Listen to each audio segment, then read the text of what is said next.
सभी श्रवण करेंगे।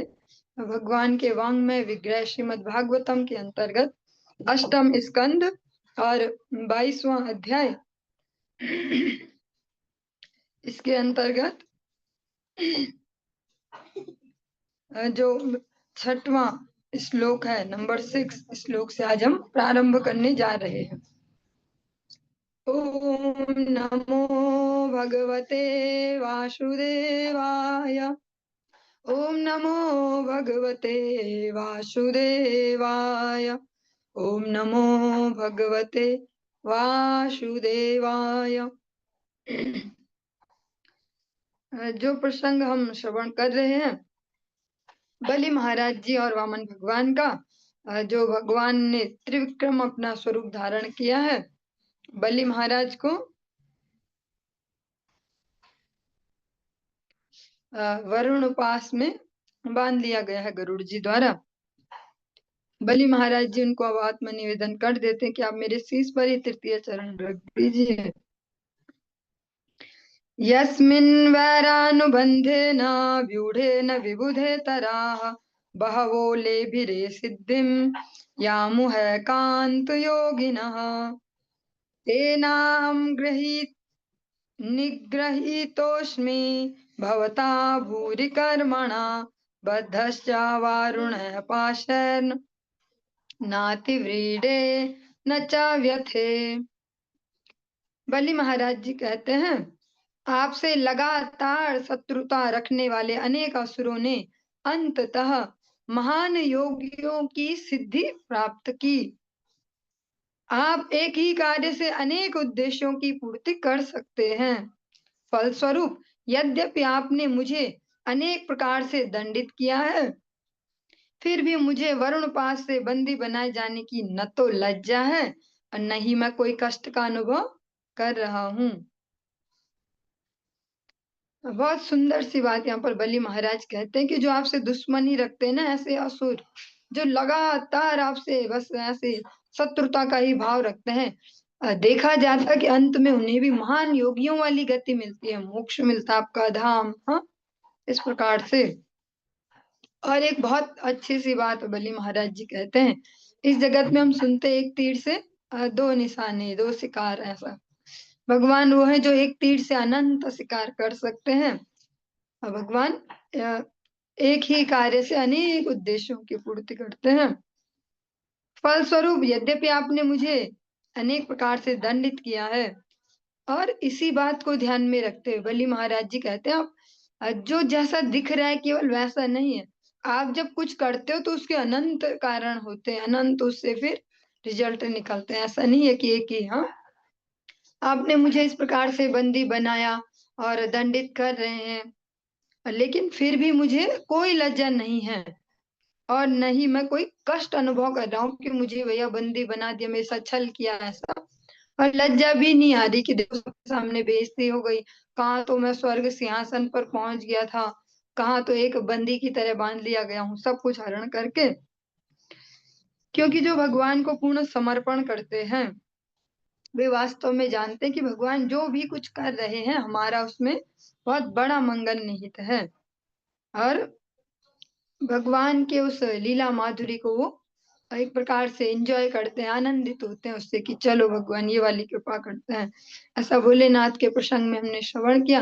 भोलेनाथ के समक्ष भगवान मोहिनी रूप से उनको मोहित करते हैं, फिर भी वे इस प्रकार से सामान्य जनों जैसे कोई लज्जा का अनुभव नहीं करते, क्योंकि वे जानते कि ये मेरे जो स्वामी है, उनकी लीला माधुरी है, वे इतने पराक्रमी हैं। इसी प्रकार बलि महाराज जी भी कहते हैं कि मुझे कोई लज्जा नहीं, कोई दुख नहीं है, कोई परेशानी नहीं है, आपने मुझे ऐसे दंडित किया। पितामहो में भवदीया सम्मतः प्रहलाद आविष्कृत साधुवादः भवद्विपक्षेण विचित्र वैससं संप्रापितस्त्वं परमा स्वपित्रा। मेरे बाबा प्रहलाद महाराज आपके सारे भक्तों द्वारा मान्य होकर प्रसिद्ध हैं। यद्यपि उनके पिता हिरण्यकश्यप ने उन्हें अनेक प्रकार से कष्ट दिए थे, फिर भी वे आपके चरण कमलों का आश्रय लेकर आज्ञाकारी बने रहे। और हम अपने आचरण से ही बहुत इजीली प्रचार कर सकते हैं। प्रचार वाणी से नहीं होता, ऐसे समस्त गुरु परंपरा में उपस्थित गुरुवर कहते ही हैं कि जो भगवान नाम का प्रचार है, भगवत सेवा का प्रचार, वो जीवा से नहीं हो सकता, अपने शब्द जाल से, शब्द चातुरी से, राग अलंकार, इनसे नाम का प्रचार नहीं हो सकता, वो आचरण से हो सकता है। बलि महाराज जी भी यहाँ पर स्पष्ट स्मरण करते हैं प्रहलाद महाराज जी को कि हाँ, कि आपने मेरे साथ ये किया, वो किया, आपने मुझे बांधा, मुझे कोई शर्म भी नहीं है और कोई परेशानी भी नहीं है। जब मेरे जो बाबा हैं, जो दादाजी प्रहलाद महाराज, वो सारे भक्तों द्वारा आज मान्य है, सभी भक्त उनको मान्यता देते हैं, और जब तक सृष्टि रहेगी सभी भक्त उन्हें मान्यता देते रहेंगे, जबकि वे असुर हैं। उनके पिताजी ने उन्हें इस प्रकार से कष्ट दिए जैसा कोई शत्रु भी नहीं देता। हर बार उनके प्राण हरण करने का ही प्रयास किया गया। कभी जहरीले सर्पों के मध्य डाल दिया, कभी पहाड़ की चोटी से गिरा रहे, कभी अग्नि में गोद में लेकर ही बैठ जाते, अनेक अनेक प्रकार से ऐसे कार्य किए। फिर भी वे आपके श्री चरणों का आश्रय लेकर आपके प्रति आज्ञाकारी बने रहे। दृढ़ विश्वास रखा उन्होंने, समर्पण रखा। ऐसा नहीं कहा कहाँ गया वो भगवान जब हम पे समस्या आ रही है। और जब उनके पड़ोसियों ने भी कहा होगा कि कहाँ गई तेरी भक्ति अब जब तेरे पे समस्या आ रही है, तो फिर भी उन्होंने अपना धैर्य नहीं खोया, भगवान पर से विश्वास नहीं खोया। क्योंकि वो एक प्रकार से कोई वैसे भक्त नहीं है कि ब्रेन वॉश कर दिया और गलती से भक्ति में लगा दिए। वे उसको प्रैक्टिकली समझते हैं, व्यवहारिक रूप से भक्ति की जो व्यवहारिकता उसको समझते हैं कि भक्ति कोई अलग से कोई कोर्स नहीं है, हमारे सिर पे डाल दिया गया है। ये हमारा वास्तविक स्वभाव है, भगवान का सेवक होना। इसी स्वभाव के चलते इसके अनेक अनेक रिफ्लेक्शन दिखते हैं। कोई मानव सेवा में लग जाता है, कोई बिल्ली सेवा में, कोई कुत्ता सेवा में, अलग अलग प्रकार से, पर सेवा में जरूर लगते हैं। कोई मनुष्य सेवा में ही लग जाता है जिससे प्रेम हो, अपने जो भी संबंध हो। तो वो बेसिक जो स्वभाव है, वो भगवान की सेवा का जो स्वभाव है, नित्य स्वभाव, उससे आ रहा है। तो जो भक्त इसको ईमानदारी से समझ पाते हैं, गुरु वैष्णव कृपा से, भक्तों की कृपा से, कि हमारा ये वास्तविक कर्तव्य है भगवत भक्ति, कोई अलग से कुछ नहीं है कि हमने अलग से अडॉप्ट किया है और कुछ कर रहे हैं। हाँ, अलग से अडॉप्ट हमने ये किया है कि हम मनुष्य, हम स्त्री, हम पुरुष, हम बच्चा है, हम बूढ़ा है, ऐसा ये अलग से अडॉप्ट किया है, इसको कहते हैं अहंकार। लेकिन जो भगवत दासत्व हमारा निजी स्वभाव है, जन्म जन्मांतरों का नित्य स्वभाव है। इसीलिए जो श्रेष्ठ भक्त होते हैं कभी विचलित नहीं होते बाह्य प्रतिकूलताओं से। किमात्मनानेन जहाति यो अनंत अंततः किम रिक्त हारः स्वजनाख्यदस्युभिः किम जायया संसृति हेतुभूतया मत्सर्ष्य गेह किमिहायुषो व्ययः। उस भौतिक शरीर से क्या लाभ जो जीवन के अंत में अपने स्वामी को स्वतः छोड़ देता है, और परिवार के उन सभी सदस्यों से क्या लाभ जो वास्तव में उस धन का हरण कर लेते हैं जो दिव्य ऐश्वर्य के लिए श्री भगवान की सेवा में उपयोगी हो सकता है। उस पत्नी से भी क्या लाभ जो भौतिक दशाओं को बढ़ाने की एक स्रोत मात्र है। उस परिवार, घर, देश तथा जाति से भी क्या लाभ जिसमें आसक्त होने से सारे जीवन की मूल्यवान शक्ति का मात्र अव्यय होता है, अपव्यय होता है। अव्यय नहीं, अपव्यय होता है। ये बहुत ही सूक्ष्म से उपदेश है। जैसा कल हम श्रवण भी कर रहे थे जब कक्षा के अंत में फीडबैक में, कि एक हायर स्टैंडर्ड है, हम अभी इसमें नहीं हो सकते फिट, पर हम ये समझ सकते कि लक्ष्य वो है। नित्य लीला पृष्ठ विष्णु आशीष श्रीमद् भक्ति वेदांत नारायण गोस्वामी महाराज वो स्पष्ट कहते थे कि बच्चे बच्चे में भी ये फीलिंग भर देनी चाहिए कि श्री राधा कृष्ण का दासत्व, गौर हरि का दासत्व हमारा चरम लक्ष्य है। भले उसे समझ में ना आए क्या है ये, लेकिन दिमाग में फिट होना चाहिए कि लक्ष्य ये है। जब लक्ष्य फिट होगा तो घिसटते घिसटते ही सही उसी डायरेक्शन में आगे बढ़ेंगे। इसी प्रकार से बलि महाराज के ये वचन भी हैं। अभी जो हमारे जीवन चल रहे हैं उनमें प्रैक्टिकली तो हमें ये अप्लाई ऐसे नहीं कर पाएंगे, क्योंकि हमें सम्यक रूप से भी वैसी सूझबूझ नहीं है, फिर भी श्रवण कर सकते हैं। बलि महाराज जी कहते हैं जो भौतिक शरीर है, ये भी अंत में साथ छोड़ देता है उस जीवात्मा का, अपने स्वामी का, इससे भी क्या फायदा है। और जो पारिवारिक जन अंत में उस धन को हरण कर लेते हैं, जिसको हम दिव्य ऐश्वर्य के लिए भगवत सेवा में लगा सकते थे, जिनका फिर अंतिम गोल यही है कि ये गए तो क्या क्या था इनके पास सब हरण कर ले। एक प्रसंग है ऐसे, बहुत वर्ष हो गए इस घटना को, आज से लगभग 2009 के अराउंड या ऐसी एक घटना है। अ, कोई जानने वाले थे हमारे, और वो उनमें से परिवार के एक वृद्ध सदस्य की मृत्यु हो गई, और उसके ज्यादा नहीं 1200 रुपए कहीं फंसे थे किसी पासबुक में, केवल 1200 रुपए उस समय के हिसाब से भी, ऐसे 1200 रुपए। तो खूब उठा पटक चल रही थी, 1200 1200, और उनमें से जो उनके परिवार से माता जी हैं वो अ, दीक्षित थी, भक्ति में थी, तो उनसे मेल जोल था। तो एक प्रोग्राम में मिले, कुछ ऐसी बातचीत, तो बोल रहे 1200 रुपए। तब ऐसे ही एक माता जी ने कहा कि देखो, इसका दुख नहीं है कि एक सदस्य का जीवन पूरा चला ही गया, हाँ, अब वो कभी हमें दिखेगा नहीं, 1200 रुपए के लिए इतनी मारा मारी है। ऐसे बली महाराज जी कहते हैं कि ऐसे पारिवारिक सदस्यों से भी क्या लाभ, जो केवल उस जीवात्मा के शरीर छोड़ने के बाद केवल धन हरण में ही लग जाते हैं। जिस धन को वो भगवत सेवा में अगर लगाता तो दिव्य ऐश्वर्य प्राप्त करता। उस पत्नी से भी क्या लाभ जो भौतिक दशाओं को बढ़ाने के एक स्रोत मात्र हैं।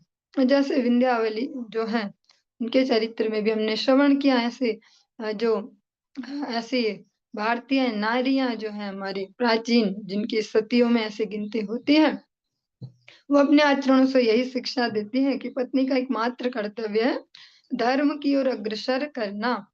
जब वो इस कर्तव्य को भली भांति करेंगी तो बाकी के कर्तव्य फिर उसके अंदर खुद समाहित हो जाएंगे। नहीं तो एक एक करके इंडिविजुअली अलग अलग से फॉलो करते जाए, मुश्किल हो जाएगी। यहाँ पर बलि महाराज जी भी कहते हैं कि ऐसे संबंध का क्या लाभ, चाहे वो पति हो पत्नी हो। बलि महाराज जी पुरुष शरीर में, इसलिए पत्नी यहाँ पर कहते हैं, लेकिन दोनों ही यहाँ पर प्रासंगिक है। ऐसे पति या पत्नी, उससे भी क्या लाभ जो केवल भौतिकता को बढ़ाने में ही बस हमको प्रोत्साहित करें। उस परिवार, घर, देश, जाति से भी क्या लाभ जिसमें आसक्त होकर, जिसमें लग के रात दिन, हाँ, अपना अमूल्य जो ऊर्जा है, जो शक्ति है, जो इतनी भगवान ने हमें तेज में ऊर्जा दी होती है। एक एज ग्रुप होता है ना, ऐसे कह सकते हैं 15 से और 35 ऐसे, इसके बीच एक बहुत अति ऊर्जा है व्यक्ति में, कुछ भी कर सकते हैं, ये कर सकते हैं, वो कर सकते हैं। इस सुंदर से समय को जिसमें आसक्त होने पर सारे जीवन की मूल्यवान शक्ति का मात्र अपव्यय होता है, वो वेस्ट होता है। जो हमें एनर्जी भगवान ने दी है, जो समय दिया है, जो जीवनी शक्ति दी है, इस प्रकार से बलि महाराज जी कहते हैं। और भगवान श्री कृष्ण भी भगवत गीता में अर्जुन को उपदेश यही करते हैं फाइनल, सर्वधर्मान परित्यज्य माम एकम शरणम व्रज। सभी नैमित्तिक सो कॉल्ड धर्मों को छोड़ के मेरी शरण में आ जाओ। भगवान अभी ये नहीं बोल रहे कि ये वाला और ये वाला ये वाला, ओवरऑल उसको लिया सर्वधर्मान परित्यज्य। जो भी नैमित्तिक अलग अलग प्रकार से हमने अपने दिमागों में धर्म की डेफिनेशन फिट किए हैं, भगवान कहते हैं माम एकम, मेरे ही, मुझे एक की ही शरण में आ जाओ। और फिर जो तुम्हें लगता है, जो तुम्हारे दिमाग में फिट है कि पाप लगेगा, भगवान कहते हैं हम तो हम सर्व पापेभ्यो मोक्षयिष्यामि मा शुचा।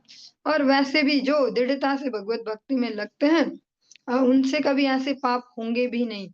वो समाज के हिसाब से अलग हो सकते हैं पैरामीटर, लेकिन जो ईमानदारी से भगवत भक्ति में लगते हैं, फिर वे किसी के प्रति द्वेष रखते भी नहीं है, ईर्ष्या भी नहीं रखते, और कर्मों के हिसाब किताब को सेंसिटिवली समझते हैं, तो बुद्धिमानी से ये सारे जो सो कॉल्ड धर्म है उनको भी निर्वाह करते चलते हैं।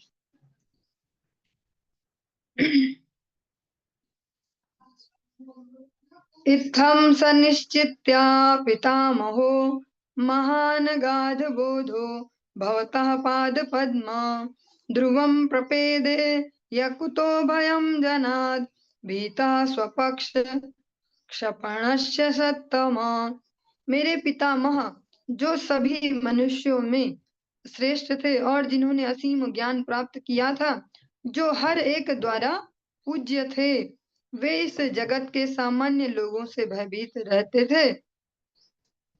उन्होंने चरण आपके चरण कमलों में प्राप्त होने वाले आश्रय को पूर्णतया समझकर ही उन्होंने आपके द्वारा मारे गए अपने पिता तथा अपने असुर मित्रों की इच्छा के विरुद्ध आपके चरण कमलों की शरण ग्रहण की थी।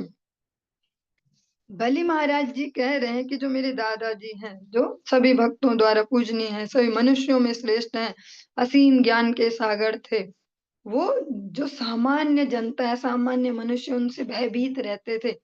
कैसे भयभीत रह सकते हैं? भयभीत ऐसे रह सकते हैं कि इस जगत का नाम है संसार, यहाँ संग ही सार है। जैसे हम संगति कर रहे हैं वैसे हमारे जीवन में फिर वैसा ही रिफ्लेक्शन दिख रहा है, वैसी प्रतिछाया हमारे जीवन में आती है, इसलिए भयभीत रहते हैं। इस प्रकार से नित्य लीला पृष्ठों विष्णुवासी श्रीमद भक्ति कुमुद संत गोस्वामी महाराज जी, जो जगत गुरु भक्ति सिद्धांत सरस्वती गोस्वामी ठाकुर प्रभुपाद के आश्रित जन है, हमारे श्रीला गुरुदेव के सन्यास गुरुदेव भी हैं। वे अपने गुरुदेव के लिए जब स्तुति अर्पण करते हैं उसमें बहुत सुंदरता से कहते हैं, दुष्ट संग फल न भुजिनु हाय, साधु का चेते चित नाई जाय, असा तेरा संग थाकिया सतत, चित्त हाला वज्र प्राय, चित्त हाला वज्र प्राय। कि मैंने साधु जनों की संगति छोड़ी। वे दीनता पूर्वक इसे कह रहे हैं, उनका ये स्वयं का आचरण नहीं है। वो तो ऐसे भक्त हैं कि जिनको माता पिता भी भगवान ने ऐसे दिए कि जो स्वयं कहते हैं कि अब 8-9 वर्ष का हमारा बालक हो गया है, हे प्रभुपाद जी आप इनको ले जाओ और इनको आध्यात्मिक शिक्षा दीजिए, इनका जीवन सफल कीजिए। वे ऐसे भक्त हैं, फिर भी वे इसको कहते हैं हमारे लिए कि दुष्टों की संगति, जो भगवत विमुख जन है उनके संगति मैंने की, साधु जनों का संग नहीं किया। इस वजह से जो मेरा चित्त है, जहाँ भगवान को विराजित होना चाहिए, भगवत प्रेम जिसमें होना चाहिए, वो वज्र के समान कठोर हो गया है। जितना इंद्रदेव का वज्र मजबूत है, ऐसा ही मेरा चित्त भी मजबूत सा बन गया, कठोर सा। उसमें भगवत कथा, भगवत नाम, इनका कोई प्रभाव नहीं पड़ता। इसी भाव से कह रहे हैं बलि महाराज यहाँ पर कि जो प्रहलाद जी हैं, मेरे बाबा हैं, वो बहुत भयभीत रहते थे सामान्य जनों से। वो इस भाव से भयभीत रहते हैं, ऐसे भयभीत नहीं रहते कोई मुझे कुछ बोल देगा, बेइज्जती कर देगा, मारेगा, क्योंकि वो तो सब उनके साथ हो ही रहा था। भयभीत रहते थे वो असत्संग से। असत्संग परिहरि गौर हरि बल भाई। हरि गुरुवर्ग स्पष्ट कहते हैं, असत्संग परिहरि गौर हरि बल भाई। असत्संग को दृढ़ता पूर्वक छोड़ना चाहिए, क्योंकि अभी हम इतने मजबूत नहीं हुए कि पचा लेंगे और उन्हें कन्वर्ट कर दें। जब तक वो दृढ़ता नहीं आती भगवत कृपा से, तब तक असत्संग को बहुत क्लियरली छोड़ना ही होता है। जब वो दृढ़ता आ जाती है तो असत्संग हमें छोड़ देता है कि ये हमारे काम के नहीं है। आपके चरण कमलों में प्राप्त होने वाले आश्रय को पूर्णतया समझकर ही उन्होंने, और कहते हैं आपके जो श्री चरणों का उन्होंने आश्रय लिया, जो इसका वो फल जानते हैं, आपके चरणों के आश्रय की जो मधुरता है उसको उन्होंने स्वाद लिया है, इसीलिए वे चाहे उनके मित्र थे। हाँ, मित्रों की तो सभी बात मानते हैं, हम बोलते हैं ना बच्चों पे दोस्ती का ज्यादा असर होता है, दोस्ती जैसी होगी वैसा ही बच्चा बनेगा। यहाँ पर कह रहे हैं बलि महाराज जी कि चाहे उनके वो मित्र थे, चाहे उनके स्वयं पिताजी क्यों न थे, जो संपूर्ण पृथ्वी के उस समय सम्राट थे, उन्होंने उन सबकी इच्छा के विरुद्ध आपके चरण कमलों की शरण ग्रहण की, क्योंकि वे आपके चरणों की शरण की महत्ता भली भांति जानते थे। अथाहमप्यात्म रिपोस्तवान्तिकं दैवेन नीता प्रसभं त्याजित श्रीः इदं कृतान्तान्ति वर्तिजीवितं यया ध्रुवं स्तब्धमर्ति मतिर्न बुद्धयते। मैं तो दैववश ही बलपूर्वक होकर आपके चरणों में लाया गया हूँ और अपने समस्त ऐश्वर्य से विहीन कर दिया गया हूँ। सामान्य संसारी लोग भौतिक परिस्थितियों में रहते हुए नश्वर ऐश्वर्य द्वारा उत्पन्न मोह के कारण पग पग पर आकस्मिक मृत्यु का सामना करते हुए भी नहीं समझ पाते कि यह जीवन नश्वर है। मैं तो दैववश ही उस स्थिति से बचा लिया गया हूँ। बलि महाराज जी भी बहुत सुंदर सी बात बोलते हैं। अनेक भक्तजन इस बात को बोलते ही हैं कि ठाकुर जी ऐसे कि जो जबरदस्ती घसीटते हैं अपनी ओर। हाँ, एक बार थोड़ा सा आपने सरेंडर दिखाया उनको और उसके बाद चाहे भागने की कोशिश भी करो तब वो पकड़ लेते हैं। बलि महाराज जी कहते हैं मैं तो जबरदस्ती खींचा गया हूँ आपके चरणों में, बलपूर्वक। मेरी कोई अपनी योग्यता नहीं थी कि आपके चरणों में मैं इस प्रकार से समर्पण करूं। ये वो दीनतावश कह रहे हैं। वो एक भक्त है तो भक्त हमेशा दैन्य भाव में रहते हैं, वैसी भाव से कह रहे हैं कि मुझे तो जबरदस्ती लाया गया है आपके चरणों में। जो सामान्य संसारी मनुष्य होते हैं हर पग पग पर मृत्यु को देख रहे होते हैं, फिर भी नहीं समझ पाते कि मृत्यु ही वास्तविक सत्य है और हमारा जीवन जो है वो नश्वर है। ये देह कभी भी नष्ट हो सकती है। हम सभी अपने आसपास भी देखते हैं, जीवन में हर दिन देख रहे हैं, कभी किसी का शरीर छूटता है, कभी किसी का शरीर छूटता है, कहीं कोई ऐसी घटना हुई, कभी रोड पर ही कुछ देखते हैं, फिर भी ऐसा कभी नहीं लगता क्योंकि उस प्रकार की शिक्षा मनुष्य समाज में भी चल नहीं रही है जो ये हमें ऐसा संवेदनशील थिंकिंग प्रोसेस दे पाए। बस हमें कुछ नहीं लगता वो अच्छा हो गया ये, अच्छा कुत्ता मरा देखा, वो कुत्ता देखा था हाजिक मरा, कुछ ऐसा नहीं लगता कि शायद मेरा नंबर भी हो सकता है। बस हम चल पड़ते, जो भी हम करे थे उस ओर चल पड़े ऐसे ऐसे। एक नॉर्मल सी बात है कि अच्छा मर गए, वो मर गए, अच्छा वो मर गए, ऐसे ऐसा। ऐसा नहीं लगता कि हमारा भी कभी भी नंबर आ सकता है। क्या होगा इस जीवन का लक्ष्य, और जब शरीर छूटते तो छूटता क्या है, शरीर तो वही है। ऐसे प्रश्न उदित नहीं होते।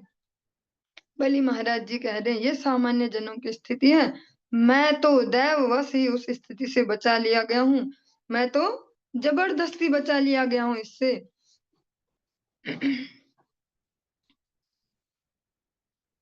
श्रीशुक उवाच तस्येथं भासमाणस्य प्रह्लादो भगवत्प्रियः आजगाम कुरुश्रेष्ठ राकापतिरिवोत्थितः।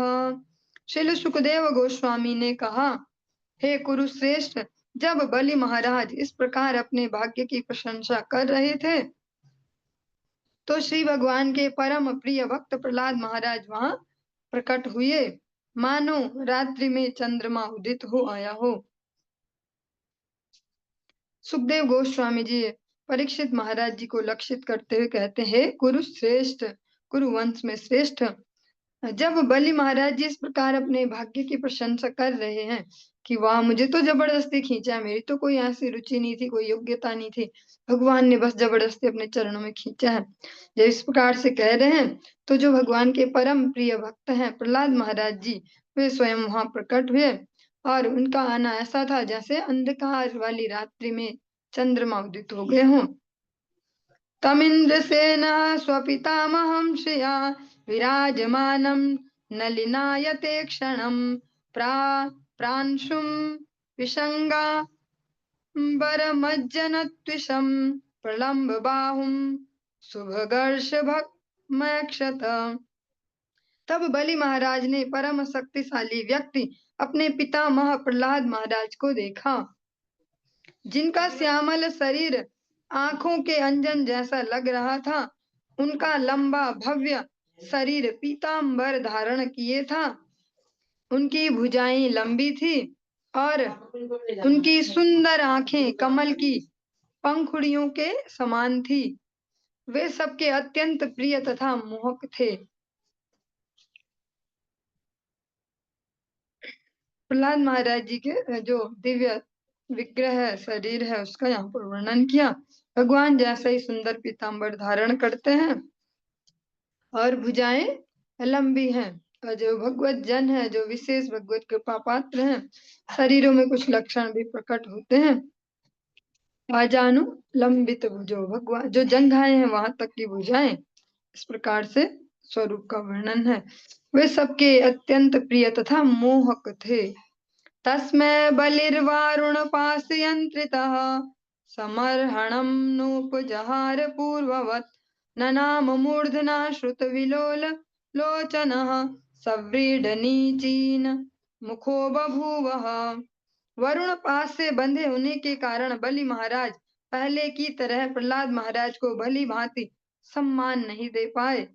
उन्होंने केवल सिर के द्वारा प्रणाम किया। उनके नेत्र अश्रुपूरित थे और लज्जा से उनका सिर झुका हुआ था। अभी वो बंदी बनाए गए हैं, तो वे वैसा सम्मान, वैसा आदर सम्मान नहीं कर पा रहे हैं प्रहलाद महाराज जी का, जैसा पहले करते थे। अतः केवल उन्होंने सिर को झुका लिया, नेत्र अश्रुपूरित हैं और लज्जा से सिर झुका हुआ है, क्योंकि वो एक अपराधी की भांति वहां पर है। तो फिर उन्हें अपने जो श्रेष्ठ हैं पितामह, उनके सामने भी लज्जा आ रही है। स तत्र हासीन मुदीक्ष्य सत्पतिम हरिम सुनंदाद्य नुगैरुपासितम उपेत्य भूमौ शिरसा महामना ननाम मूर्धना पुलकाश्रु विकल्वः। जब महात्मा प्रहलाद महाराज ने देखा कि वहां पर सुनंद जैसे अपने घनिष्ठ संगियों से घिरकर एवं पूजित होकर श्री भगवान बैठे हैं, तो उनकी आंखें प्रेमाश्रुओं से छलछला उठी। श्री भगवान के पास जाकर और भूमि पर गिरकर उनको सिर के बल उन्होंने श्री भगवान को प्रणाम किया। प्रहलाद महाराज जी ने भगवान को देखा, नंद सुनंद आदि अपने संगियों से, नित्य पार्षद जो है उनसे भगवान घिरे हुए हैं, भगवान को दंडवत प्रणाम यहाँ पर करते हैं। श्री प्रहलाद उवाच त्वयैव दत्तं पद्मेन्द्रमूर्जितं हृतं तदेवाद्य तथैव शोभनं मन्ये महानस्य कृतोऽयनुग्रहो विभ्रंशितो यच्छ्रिय आत्ममोहनात्। प्रहलाद महाराज ने कहा, हे प्रभु, इस बलि को इंद्र पद का महान ऐश्वर्य आपकी ही देन है और अब उसको आपने ही छीन लिया है। मेरे विचार से आपने दोनों ही बार समान सुंदरता से कार्य किया है। चूंकि स्वर्ग के राजा का उच्च पद उसे अज्ञान के अंधकार में डाले हुए था, अतः आपने उसका सारा ऐश्वर्य छीनकर उसके ऊपर महान अनुग्रह किया है। जो अनुग्रह शब्द है वो वास्तव में भगवान की कृपा, जो भगवान करना चाहते हैं उसको कहते हैं अनुग्रह। हम तो मांगते हैं ये दे दो वो दे दो, पर जो ठाकुर जी अपनी इच्छा से हमारे जीवन में करते हैं वो है भगवान का वास्तविक अनुग्रह। प्रहलाद महाराज जी कहते हैं, चाहे आपने इनको स्वर्ग राज्य दिया, इंद्र का पद दे दिया, वहां बैठ गए, वहां तक भी पहुंच गए, चाहे छीन लिया, दोनों सिमिलर है, एक जैसे हैं, इनमें कोई अंतर नहीं है। हाँ, ऐसा नहीं है कि इंद्र बना देना तो बढ़िया कृपा है भगवान की और छीन लिया तो देखो भगवान कैसे कठोर हृदय वाले, ऐसा नहीं। दोनों में एक जैसी ही भावना है। माता पिता जब प्रेम करते हैं, किसी बच्चे को पुरस्कार देते हैं, तो भी वही भावना है। जब कोई वो कुछ गलत कार्य करे, उसको शिक्षित करने को दंडित करें, तो वो भी वही भावना है। ऐसा नहीं है तो अब तो माँ बहुत अच्छी है और तब माँ बहुत खराब है, वो दोनों ही सीन में उन्हें उनका मंगल वास्तव में पता है। प्रहलाद जी कहते हैं, आपने दोनों ही समय एक जैसा ही किया है, समान सुंदरता से कार्य किया है, क्योंकि उस पद पर बैठकर इनको जो अज्ञान का अंधकार है वो ग्रसने लगा था, इसलिए आपने वो छीन दिया। हाँ, जिससे दिमाग खराब होना उसको हटा लो। और आपने इनके ऊपर एक महान अनुग्रह किया है।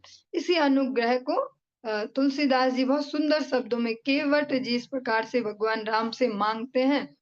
अब काछु नाथ न चाहिए मोरे, अब काछु नाथ न चाहिए मोरे, दीन दयाल अनुग्रह तोरे, दीन दयाल अनुग्रह तोरे। अगर ये अनुग्रह कोई भौतिक संपत्ति पाना होता तो केवट जी पहली लाइन में ऐसा नहीं बोलते कि अब कुछ भी नहीं चाहिए, फिर उसमें ही कुछ मांग लेते अनुकूलता दे दो, ऐसा दे दो, वैसा दे दो। या कुछ भी नहीं चाहिए, एकमात्र अनुग्रह। अनुग्रह में जो भगवान हमारे लिए चाहते हैं उसको कहते हैं अनुग्रह। और एक तो मांगना हो गया कि जो हमें लगता है ऐसा हो जाता तो ठीक था, ठाकुर जी ऐसा हो जाता। हाँ, और एक है जो ठाकुर जी चाहते कि ऐसा हो जाता। वो प्रहलाद महाराज जी कहते हैं आपने इन पे अनुग्रह किया, दोनों ही परिस्थितियों में छीन कर भी आपने बहुत बड़ा अनुग्रह किया है। यया हि विद्वान् अपि मुह्यते यतस्तत् को विचष्टे गतिमात्मनो यथा तस्मै नमस्ते जगदीश्वराय वै नारायणायाखिल लोक साक्षिणे। भौतिक ऐश्वर्य इतना भ्रामक होता है कि विद्वान तथा आत्म संयमी व्यक्ति भी आत्म साक्षात्कार के लक्ष्य को खोजना भूल जाता है। लेकिन पूर्ण पुरुषोत्तम भगवान नारायण जो ब्रह्मांड के स्वामी हैं, अपनी इच्छानुसार प्रत्येक वस्तु को देख सकते हैं, अतः मैं उन्हें सादर प्रणाम करता हूँ। ये प्रहलाद महाराज जी कह रहे हैं, जिन्होंने इतनी अल्प आयु में, जब कोई बच्चा खुद से खाना भी नहीं सीख रहा होता, हाँ, अपने छोटे छोटे कार्य भी जिस समय नहीं आते हैं कि मम्मी पापा खिलाएंगे, माता पिता मुंह में डालेंगे ऐसा, कपड़े ये पहनाएंगे ऐसा, जिस इस एज में जिन्होंने भगवत प्राप्ति कर ली, ऐसे प्रहलाद महाराज जी वो सबसे ज्यादा व्यवहारिक भी होंगे, क्योंकि उन्होंने एक व्यवहारिक पूरा जीवन जिया है। श्री प्रहलाद महाराज जी कहते हैं जो भौतिक ऐश्वर्य है, जो लौकिक जगत है, ये बहुत ज्यादा भ्रामक है, भ्रमित करने वाला है, मति भ्रम कर देता है। विद्वान से विद्वान व्यक्ति, कोई कितना ही आत्म संयमी व्यक्ति हो, वो भी इस भौतिक जो ऐश्वर्य है इसमें फंसकर अपने जो लक्ष्य है आत्म साक्षात्कार का, भगवत साक्षात्कार का, उस लक्ष्य को खोजना भूल जाता है। लेकिन जो आप हैं, जो पूर्ण पुरुषोत्तम भगवान नारायण हैं, जो अखिल कोटि ब्रह्मांड के स्वामी हैं, अपनी इच्छा अनुसार प्रत्येक वस्तु को देख सकते हैं। आप समुचित रूप से देख सकते हैं किसके जीवन में क्या चल रहा है, किसके मस्तिष्क में क्या चल रहा है, और उसके लिए क्या उचित है। अतः मैं आपको सादर प्रणाम करता हूँ। और भगवान के भक्त इसीलिए भगवान को हमेशा भगवान के श्री चरणों में और भगवत भक्तों के श्री चरणों में नतमस्तक रहते हैं, क्योंकि हम कभी भी किसी भी स्टेज में कभी ये दम्भ नहीं कर सकते कि अब हम हो गए हैं संपूर्ण, अब तो हम फिट हो गए, हमें कोई नहीं डिगा सकता, कुछ नहीं। अब अगर इस चैलेंजिंग वे में चले, कोई छोटा सा लालच भी हमें पथ भ्रमित कभी भी कर सकता है। प्रहलाद महाराज जी कह रहे कि इतनी भ्रामक है ये भौतिक शक्ति। इस प्रकार से उपनिषद कहते हैं उत्तिष्ठत जागृत प्राप्य वरान निबोधत। ये शब्द आप सभी ने बचपन से अनेक बार सुने होंगे स्कूलों में, लेकिन ये दूसरे वे में सुनाए जाते हैं कि बस कुछ करो, उठो जागो, लक्ष्य प्राप्त करो। जो इसका सार है वो इसकी अगली लाइन में है, क्षुरस्य धारा निशिता दुरत्यया दुर्गम पथस्तत् कवयो वदन्ति। जो कवि जन है, जो विद्वत जन है, वे कहते हैं जो ये संसार है, संस्कृति है, जगत की जो गति है वो कैसी है, एक बहुत ही नुकीली धार वाले चाकू के समान है। इसलिए भगवत चरणों में आश्रय अत्यंत आवश्यक है। इस उठो जागो परिश्रम करो प्राप्त करो, इसका लक्ष्य वो नहीं है हमें भौतिक जगत में घुसाए रखना कि उठो जागो मेहनत करो तुम कर सकते हो, ऐसा मोटिवेशन।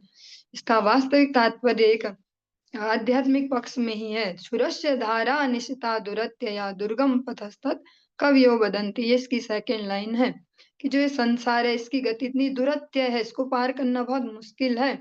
इसलिए उठो जागो और इस जगत से पार होने के लिए प्रयास करो, भगवत चरणों का आश्रय करो। ऐसे प्रहलाद महाराज जी कहते हैं कि ये जो भौतिक ऐश्वर्य है ये किसी की भी मति को कभी भी भ्रमित कर सकता है। श्रीशुका उवाच तस्यानुशृण्वतो राजन् प्रह्लादस्य कृताञ्जलेः हिरण्यगर्भो भगवान् उवाच मधुसूदनम्। श्रील सुखदेव गोस्वामी ने आगे कहा, हे राजा परीक्षित, तब ब्रह्मा जी अपने पास हाथ जोड़कर खड़े प्रहलाद महाराज सुन सके, इस प्रकार पूर्ण पुरुषोत्तम भगवान से कहने लगे। बद्धं वीक्ष्य पतिं साध्वी तत्पत्नी भयविह्वला प्राञ्जलिः प्रणतोपेन्द्रं बभाषे अवाङ्मुखी नृपा। लेकिन बलि महाराज की जो सती पत्नी है अपने पति को बंदी बनाए हुए देखकर भयभीत तथा दुखी थी। उन्होंने तुरंत भगवान वामन देव, जिनका एक नाम है उपेंद्र, भगवान का एक नाम है उपेंद्र, मीन्स इंद्र के छोटे भाई, क्योंकि उन्होंने अदिति माता के को निमित्त बना के अपनी माता के रूप में ग्रहण किया, इसलिए उपेंद्र भी उनका एक नाम है। भगवान वामन देव को नमस्कार किया और हाथ जोड़कर इस प्रकार बोली।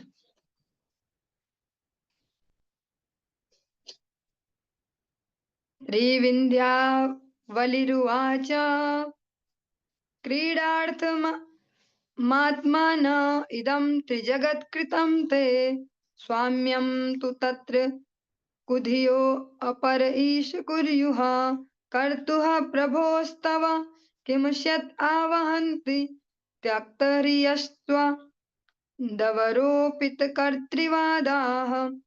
श्रीमती विंध्यावली ने कहा, हे प्रभु, आपने निजी लीलाओं का आनंद उठाने के लिए संपूर्ण ब्रह्मांड की रचना की है, किंतु मूर्ख तथा बुद्धिहीन व्यक्तियों ने भौतिक भोग के लिए उस पर अपना स्वामित्व जताया है। निस्संदेह वे निर्लज्ज संशयवादी हैं। वे झूठे ही स्वामित्व जताकर यह सोचते हैं कि वे दान दे सकते हैं और उसको भोग सकते हैं। ऐसी दशा में भला वे आपकी कौन सी भलाई कर सकते हैं, जो इस ब्रह्मांड के स्वतंत्र सृष्टा, पालक तथा संहारक हैं। बलि महाराज की जो पत्नी है, जब बलि महाराज इतनी सुंदर सुंदर स्तुति कर रहे हैं, प्रहलाद जी ने भी बोला, तो जैसे होता ही है ना मन में भावनाएं ऐसे, तो जो विंध्यावली है उनके मन में भी भावनाएं आ रही, तो वो भी बीच में बोलती हैं फिर भगवान को, और जो बोलती हैं वो एक श्रेष्ठ जो आध्यात्मिक जीवन में प्रगतिशील स्त्री हो वही कह पाएंगी, वरना ऐसा इतना धैर्य और इस प्रकार की सूक्ष्म बुद्धि सामान्य नारियों में होना बहुत मुश्किल है। वो कहती हैं कि जो ये जगत है इसकी सृष्टि आपने अपनी लीलाओं का आनंद उठाने के लिए किया है इसके सृष्टि को, लेकिन जो बुद्धिहीन है, जो अल्प ज्ञानी है, जो ऐसे मनुष्य हैं, वो इसको अपनी भोग की सामग्री समझते हैं और इस पे अपना स्वामित्व जताते हैं। निसंदेह वे निर्लज्ज संशयवादी हैं, लज्जाहीन है वे और संशयवादी हैं। वो हमेशा संशय में ही है, उनको विश्वास नहीं है कि आपने उपस्थित की है ये समस्त जो ये सृष्टि है। वे झूठे ही स्वामित्व जताकर यह सोचते हैं कि वे दान दे सकते हैं। ये विंध्यावली कह रही है, जिन्होंने अभी सब कुछ दे ही दिया है। उन्होंने विंध्यावली के एंड पे देखे तो उन्होंने तो पति भी दे दिए कि आप खुद को भी दे दो भगवान को।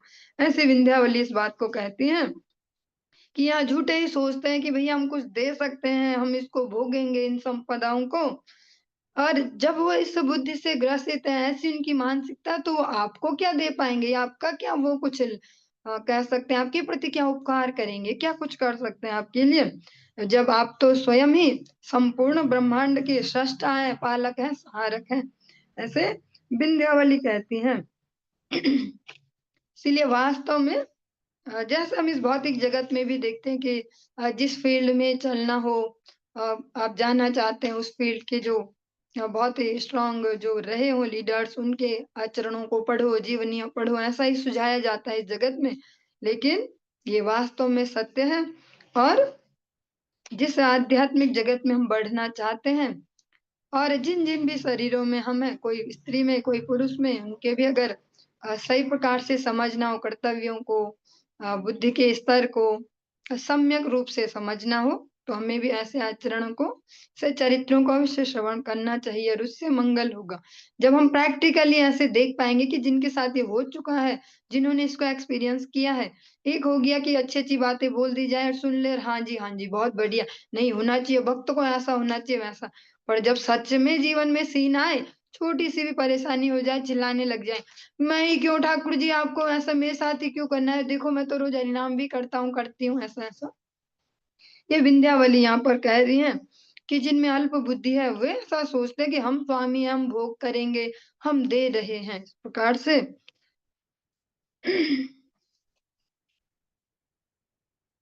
श्री ब्रह्मोवाच भूतभावन भूतेश देवदेव जगन्मया मुञ्चैनमृत सर्वस्वं नायमर्हति निग्रहम्। ब्रह्मा जी ने कहा, हे समस्त जीवों के हितैषी एवं स्वामी, हे सभी देवताओं के पूज्य देव, हे सर्वव्यापी श्री भगवान, अब यह व्यक्ति पर्याप्त दंड पा चुका है, क्योंकि आपने इसका सर्वस्व ले लिया है। अब आप इसे छोड़ दें, अब यह और अधिक दंडित होने का पात्र नहीं है। और ब्रह्मा जी भी फिर यहाँ पर इंटरफेयर करते हैं विंध्यावली और बलि महाराज को देखकर कि अब तो आपने इनको जो भी समुचित दंड है, जो भी इनका अनुशासन करना था वो हो चुका है, अब आप इन्हें मुक्त कीजिए। कृष्णा ते अनेन दत्ता भूर्लोकाः कर्मार्जिताश्च ये निवेदितं च सर्वस्वमात्मा विक्लवया धिया। बलि महाराज ने आपको पहले ही अपना सर्वस्व दे दिया था। उन्होंने बिना हिचक के अपनी भूमि, अपने सारे लोक और अपने पुण्य कर्मों से जो कुछ अन्य भी कुछ भी जो अर्जित किया था, यहाँ तक कि अपने शरीर को भी अर्पित कर दिया है। शरीर तो फिर भी बचा के रखते ही है ना, कितने ही दानी बन जाए कि चलो भाई शरीर से फिर कर लेंगे प्राप्त। ब्रह्मा जी कहते हैं इन्होंने तो आपको सब कुछ दे ही दिया है। और आज के इस प्रसंग को यहीं पे विश्राम देंगे, इससे आगे कल कंटिन्यू करेंगे। हरे कृष्णा।